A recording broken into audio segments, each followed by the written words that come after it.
Assalamualaikum warahmatullahi wabarakatuh. Kita kembali di Risalah Hidayatuna bersama saya, Naila Sukriya. Dan kali ini kita akan mengulas tentang muadzin pertama kali dalam sejarah Islam. Dia adalah Bilal bin Rabah.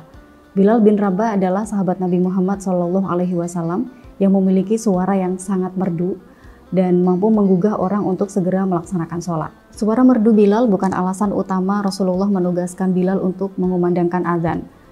Alasan utama Bilal ditugaskan untuk azan adalah karena keteguhan iman Bilal kepada Allah Subhanahu wa Ta'ala. Seperti yang kita tahu bahwa Bilal adalah seorang budak dari Habasyah dan dia memiliki majikan bernama Umayyah bin Khalaf, seorang yang paling keras memusuhi Islam. Saat menjadi budak, Bilal sudah sering mendengar cerita bahwa Nabi Muhammad SAW sedang menyiarkan agama Islam. Kemudian si Bilal ini mencari Nabi Muhammad untuk menyatakan keislamannya. Setelah majikannya tahu bahwa Bilal masuk Islam, dia terus disiksa secara terus-menerus oleh majikannya tersebut. Dia pernah dijemur di padang pasir yang sangat panas, dia juga pernah tubuhnya ditindih batu besar, dan bahkan tubuhnya juga pernah diseret ke perbukitan Mesir oleh majikannya ini.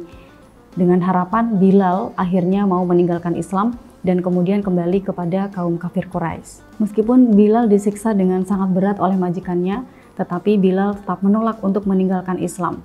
Bahkan, dia pun akhirnya diiming-imingi oleh majikannya untuk dibebaskan dari segala pekerjaannya.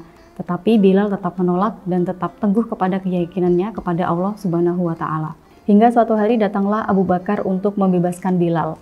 Dan setelah bebas, akhirnya Bilal mengikuti kemanapun Rasulullah SAW berdakwah, termasuk di Madinah. Dan di Madinah Rasulullah saat itu sedang membangun sebuah masjid gitu. Nah, setelah pembangunan masjid ini selesai, kemudian Rasulullah menunjuk Bilal untuk mengumandangkan azan.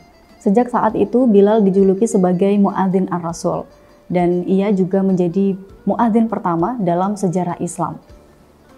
Bilal memang sangat istimewa. Dia tidak hanya ditunjuk Rasulullah sebagai muadzin, tetapi dia juga sangat dicintai oleh Nabi Muhammad SAW. Dalam sebuah riwayat dikatakan bahwa Bilal merupakan seorang yang sangat istimewa. Beliau masih bisa dapat bertemu dengan Rasulullah SAW meskipun Rasulullah sudah meninggal dunia. Bahkan Rasulullah sendiri yang meminta Bilal untuk mengunjunginya di makam Rasulullah SAW. Melalui keistimewaan Bilal kita bisa belajar ketaatan dan juga keistiqomahan dalam menjalankan perintah Allah dan juga Rasulullah SAW. Dan semoga saat ini kita pun juga masih sama begitu ya, masih istiqomah dalam menjalankan perintah dan juga larangan dari Allah Subhanahu wa Ta'ala.